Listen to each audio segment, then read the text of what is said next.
Assalamu alaikum everyone. My name is Radul Mahbub and today I shall make a obstacle avoiding robot with the Arduino Uno. So for this you will need quite a few things actually. You will of course need a Arduino Uno. This will be the brain of our operation. Here we have an app mega chip that will control everything, keep the code, and here we have a barrel jack where we can power it, and this is for programming it. You will also need a cable, it usually comes with one. Secondly, to control these motors as you see here, you will need a chassis. Here I have bought a chassis kit assembled with nuts and bolts, but you can make your own with plywood or foam. And okay, as I was saying, to control these motors, you'll need a motor controller like this one. This is called the L29 3D Shield. One thing to note, you see these headers, you will need to solder them in. Those are male headers, you'll need to solder them in. So we place them on top of the Arduino here, and that's it. We'll place the wiring of the motors in these screw terminals. For the obstacle avoiding part of the obstacle avoiding robot, we'll need this sensor. This is a HC SRO4 ultrasonic sensor or ultrasound sensor, I'm not really sure.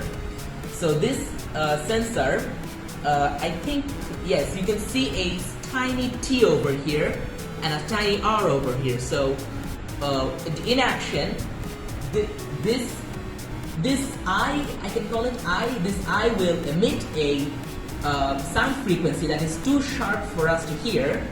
It will bounce off the nearest object, in this case my hand, and it will bounce right back into this receiver, into the receiving eye.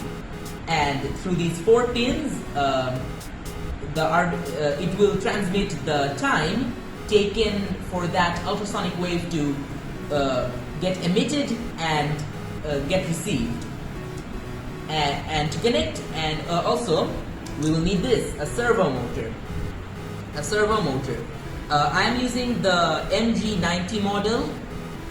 I'm using the MG90 model, but a cheaper solution is the SG90. It is blue and has a white horn over here. So these are for the sensing parts. It will be like this here. So, and they will go at the front. You will need power, of course. So for that, I'm using 2 9-volt batteries. The reason I'm using 2 is because even though, as you can see, I think I should have told you this, but there are 3 types of pins here. Here are the digital pins, which can only understand 0 and 1. These are analog pins, which can understand 1 to 5 volts in data. They can understand things between 1 and 0. And these are the power pins. So these headers sit on top of these headers of the power pin. And as you can see, they are connected. So why are we using two of them? So you will keep this jumper on, and as the motors suck in a lot of power, these 2 batteries will need to help each other. So one will be connected with this to this here, and you will need a small screwdriver for this. This will be connected here. So one will power the Arduino, the other will power the shield. So you'll need 2 batteries. And for connecting all of that, you will need these 2 wires.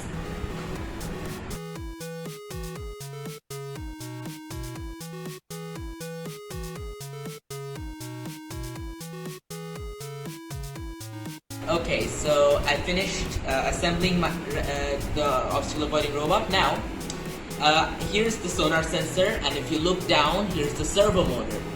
I've held it together with a lot of tape, a lot of it, as you can see. And here I've connected the servo motor to this area. This part is specially for servo motors, okay? And I've used female jumper wires to connect the sonar sensor to this area. This is the analog. This is the analog pin area. I have explained it in the circuit diagram. Okay. Oh, and also you will have to remove. See this yellow jumper? You'll have to remove it from this area, or else the code will immediately start running, and you won't have any time to prepare or anything. So I think that's all. Let's begin. Let's begin the final test run of my robot. So first, you keep this at the side, and in the back I have attached a 9-volt battery holder. I'll connect the 9-volt battery up.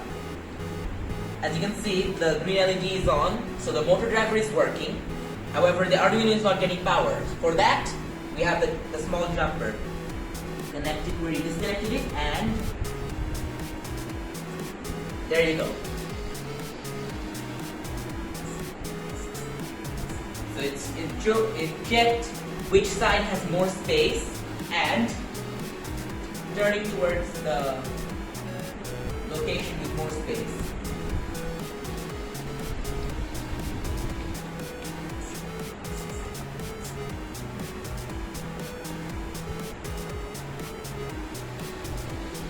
However, if you don't put enough power, it will occasionally, it will decide not to turn the servo motor because they take a lot of power.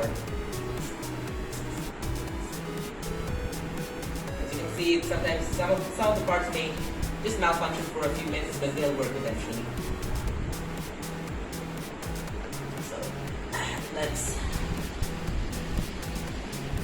So obviously that was the first test run. So yeah, there is still room for improvement. The finished code I will give in the website article for this video. So other than that, thanks for watching my video. Please subscribe to my channel, and goodbye everyone.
Really roll up.